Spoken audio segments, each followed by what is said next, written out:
지금 유병헌 검거를 위해서 검경이 많은 노력을 하고 있지만 이렇게 못 잡고 있는 것은 말이 안 된다고 생각합니다.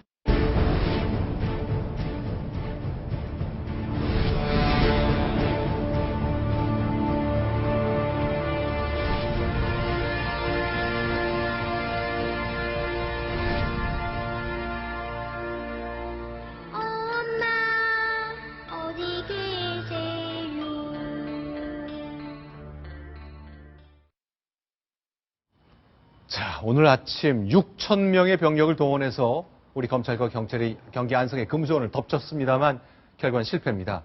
자, 대통령이 호통을 치지 하루 만에 나왔다는 것 때문에 왜들 이러실까 하는 생각하는 분들이 굉장히 많았습니다. 밀항 가능성 얘기는 잠시 좀 계속 이어서 해보겠는데요. 오늘 상황 좀 정리해 주십시오. 이렇게 실패할 수가 있습니까? 오늘 어쨌든 검경 수사팀이 네. 이제 6천여 명이 8시경, 지금 네. 벌써 이제 10시간 가까이 다 돼가는데요. 아직까지도 금수원 내부를 압수수색 중인 것으로 알려졌습니다. 네. 그런데 왜 이렇게 오래 걸릴까 하는 분들이 많으실 텐데요. 네. 아무래도 금수원 내부가 워낙 넓고 지난달 21일 그리고 이제 21일 만에 금수원을 재진입하게 된 것인데 네. 그중에서도 이제 가장 진입을 하고 싶었던 그 예배당을 주축으로 해서 계속해서 아무래도 압수수색을 하고 있는 것으로 보입니다. 네, 자, 지금 여기 저희 금수원의 위성사진을 좀 갖고 있는데요.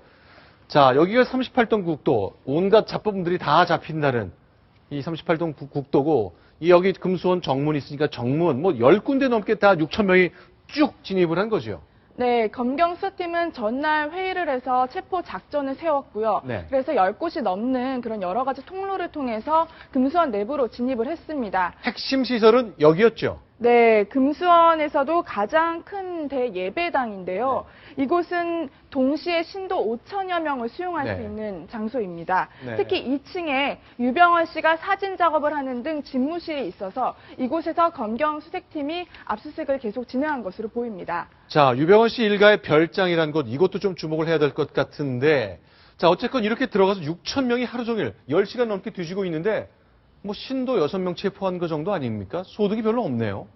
오늘 지금 그 금수원 내부에 네. 계속해서 그 검경 대치 상황을 일으켰던 신도들은 대략 한 300여 명으로 추정되고 있습니다. 아무래도 유병헌 씨에 대해서 굉장한 이제 계속 종교 활동을 해왔기 때문에 네. 이 금수원에 대해서 이렇게 다시 한번 들어오는 것에 대해서 굉장한 이제 뭐 반발들도 있었던 것으로 보이고요. 자, 지금 보는 것이 금수원의 지금 시각 모습인데요. 네, 지금 보이는 곳이 바로 아까 말씀드린 대예배당입니다. 아, 그곳이군요. 네, 지금 이제 경찰들이 이 대예배당을 둘러싸고 아무래도 이곳에서 계속해서 수색 작업이 벌어지고 있는 것으로 보이는데요. 지하 1층에도 예배실과 비슷한 그런 공간이 하나 더 있는 것으로 알려지고 있고요. 네. 바로 이 건물 2층에 네. 유병헌 씨가 사진 작업을 하거나 직무를 받던 집무실이 있는 것으로 추정됩니다. 자, 이제 10시간 넘게 계속돼서 그런지 뭘 긴장감이랄까 그런 건 좀 떨어지는 것 같고, 어쨌건 이곳 안성 금수원 다 탈탈 털었지만 6명 체포하고 그중에 3사람은 수배 중이었다는데 그 정도밖에 안 되네요. 예. 지금 사실 검찰은 상당히 난감한 상태인데요. 네. 오늘 저 안에 들어간 뒤에 네. 유병헌 씨의 흔적조차도 찾지 못했습니다. 그리고 흔적도 없다. 그 얘기는 무슨 얘기예요? 흔적이라고 하는 건 예를 들면은 네. 유병헌 씨가 지금 순천, 전남 네. 지역 어딘가에 도주했다가 네. 다시 금수원으로 들어왔을 가능성에 대해서 검찰이 내비친 적이 있지 않습니까? 그렇죠. 혹시라도 그런 흔적을 찾을 수 있을까 네. 했지만 다시 들어왔다는 흔적조차도 찾지 못했고요. 네. 그리고 또 하나는 신엄마, 네. 그리고 김엄마, 바로 유병헌 씨의 도주를 전체적으로 기획 총괄하고 도와주고 네. 있는 두 사람도 역시 찾지 못했습니다.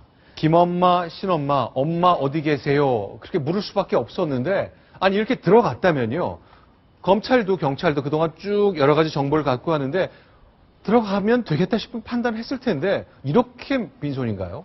사실은 이번에 들어간 거는 네. 어제 대통령께서 어떻게 이렇게 못 잡느냐 이해할 네. 수가 없다라고 하니까 바로 그 다음날 들어간 건데요. 네. 이번에 들어가서 어떤 큰 뭔가를 잡을 것이라고 예상은 하지 않았습니다. 네. 다만 이번에 들어간 거에 소득이 있습니다. 그건 네. 뭐냐면요. 금수원 안에 여러 가지 불법 건축물이 있습니다. 이런 불법 건축물을 관리하는 사람들이 있고 그 사람들이 바로 유병헌 씨를 도주를 가장 적극적으로 돕고 있는 사람들이거든요. 네네. 근데 이 사람들이 어떻게 돕고 있는가 이 사실을 입증을 하지 않으면 사실은 수배하기도 어렵고 붙잡기도 어렵습니다. 그렇기 때문에 이 사람들을 먼저 잡으려면은 거기 네. 안에 있는 불법 건축물의 네. 바로 건축 그리고 관리 유지 네. 그 책임을 물어서 먼저 잡고 네. 그 사람들을 일단 잡는다면은 첫 번째는 유병헌 씨를 더 이상 돕지 못하는 효과가 있고 두 번째는 이 사람들의 처벌을 통해서 다른 사람들이 더 이상 돕지 못하게 하는 그런 효과가 있기 때문에 네. 그것만으로도 검찰은 상당히 큰 효과다 이렇게 보고 있습니다. 자, 그런데요. 지금 이제 검찰 관계자 저희가 컴퓨터 그래픽을 보여드렸습니다만은 갑자기 정한 게 아니다. 대검찰청과 잘 보다가 협의한 거다 했는데 전 궁금한 게 있습니다. 검찰이 언제 들이닥쳐서 압수수색할지를요. 대통령이 판단합니까? 검찰과 경찰이 해야 될 거 아니에요. 근데 왜 대통령이 얘기를 하니까 다음날 이런 모습을 보여주는 거죠? 전 알다가도 모를 일입니다. 사실은 오늘도 들어가면서 큰 성과가 없을 거라고 생각했기 때문에 네. 검찰이 그동안에 들어가지 않았던 거고요. 네. 또 하나는 네. 이번에 바로 그 검찰에서 여기 말고 네. 사실은 다른 어느 지역, 특히 아직은 여전히 전남 지역에 있을 것이라고 네. 추정을 하고 있거든요. 네. 그래서 여기에 들어간다고 하는 건 적어도 이곳에 네.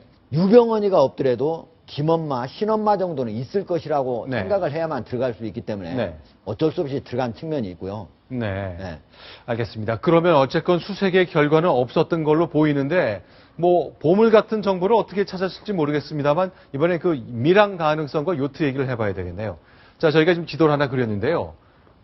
경기도 화성에 전곡이란 항구가 있는데 여기서 요트 하나가 떠납니다. 그래서 한반도를 삥 돌아서 강원도 양양에 있는 항구까지 딱 들어오는데 4일 걸렸습니다. 이 요트의 존재에 대해서 좀 얘기를 해봤으면 좋겠습니다. 저희가 요트 직접 촬영한 영상이 있거든요.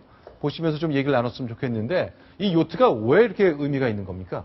아무래도 이 요트의 소유주가 네. 전에 세무그룹에서 기관사로 일했던 그 유모 씨로 알려져 있는데요. 아, 지금 자 경기도 양양에 정박된 저 요트인데 네, 지금 보이는 이 요트인데요. 2002년식으로 추정되고 있으며 또 중고선일 경우 네. 이 가격은 2억 5천만 원 정도 될 것으로 보입니다. 2억 5천만 원 정도 네, 되는 그리고 보시다시피 그렇게 크진 않은데요. 한 네. 12톤급 동력 요트인데 네. 한 10명 정도가 탑승할 수 있고요. 네. 이곳에는 이제 부엌이나 이런 부대 시설이 있어서 네. 간단하게 뭐 밥을 지어 먹는다거나 이런 것들도 가능한 것으로 보입니다. 자, 그러면요. 여기 지도 한번 봤으면 좋겠는데 이 배가 여기 있다가 한반도를 삥 돌아서 여기까지 왔습니다. 그 이유를 좀 저희가 좀 생각했으면 좋겠는데 이쪽에서 무슨 요트 대회가 열린다면서요? 네, 당시에 이제 이 요트가 4일에 출발해서 8일에 도착을 했고요. 네. 발견이 이제 10일 어제 발견된 것으로 보이는데요. 네네. 이제 8일에 그때 이제 요트 전국대회가 있어서 아마 아하. 그때 이제 휩쓸려서 무언가를 하려고 했던 것은 아니냐라는 추측이 나오고 있습니다. 아, 여기 다른 요트들이 수십 대가 대회 때문에 쭉 어딘가로 떠나니까 거기에 슬쩍 묻어서 떠난다면 밀항할 수도 있는 거네요. 네, 그리고 특히 이제 강원도민체전 요트 경기에 참가하기 위해서 그 많은 선박과 선수들이 몰려 있었기 때문에 네. 이런 경기장의 혼란을 틈타서 이제 어디론가 밀항할 네. 수가 있고요. 네. 특히 이제 UC 같은 경우에는 서해와 남해 밀항 루트가 차단되면서 동해를 통한 그런 밀항 루트까지 이번에 이제 발각이 됐다고도 볼 수 있겠습니다. 그런데요. 근데 요건 어떻습니까? 5월 29일 날 문의를 했잖아요. 자, 6월 9일 날 내가 배를 여기다 세울 수 있다. 이렇게 말을 했다는 건데 글쎄 어떻습니까? 이렇게 미리 막 동네방네 소문을 낸 흔적이 있다면서요. 뭔가 우리 쪽 구원파 관련된 요트가 자, 저 동쪽으로 항해해서 갑니다. 뭔가가 있을 것 같습니다라고 흘린다는 게 성동격서란 말이 있잖아요. 그런 느낌도 좀 나는데요. 아무래도 이제까지 유씨일가의 도주 행각을 봤을 때는 네. 뭐 전남 순천에서 전주 여러 가지 흔적을 흘릴 때마다 오히려 다른 곳에서 또 다른 흔적이 발견되곤 했습니다. 네. 그렇기 때문에 이번에도 이 양양 근처에 있는 항구에서 이 요트가 발견됐지만 이것이 과연 유 씨가 밀항을 진짜 이쪽에서 하기 위해서 준비해 놓은 것인지에 대해서는 또 다른 교란 작전이라고도 볼 수 있겠습니다. 네. 자, 그러면요. 최근에 이제 계속 이어지는 구원파 관련 수사에서 그 여러 가지 내용을 좀 쭉 짜보면요. 황당함, 놀라움, 대범함, 그리고 돈, 이런 얘기를 빼놓을 수 없을 것 같습니다. 저희가 그런 관련된 내용을 좀 정리해 봤는데요. 순위 먼저 확인하시고 계속 이야기 나누겠습니다.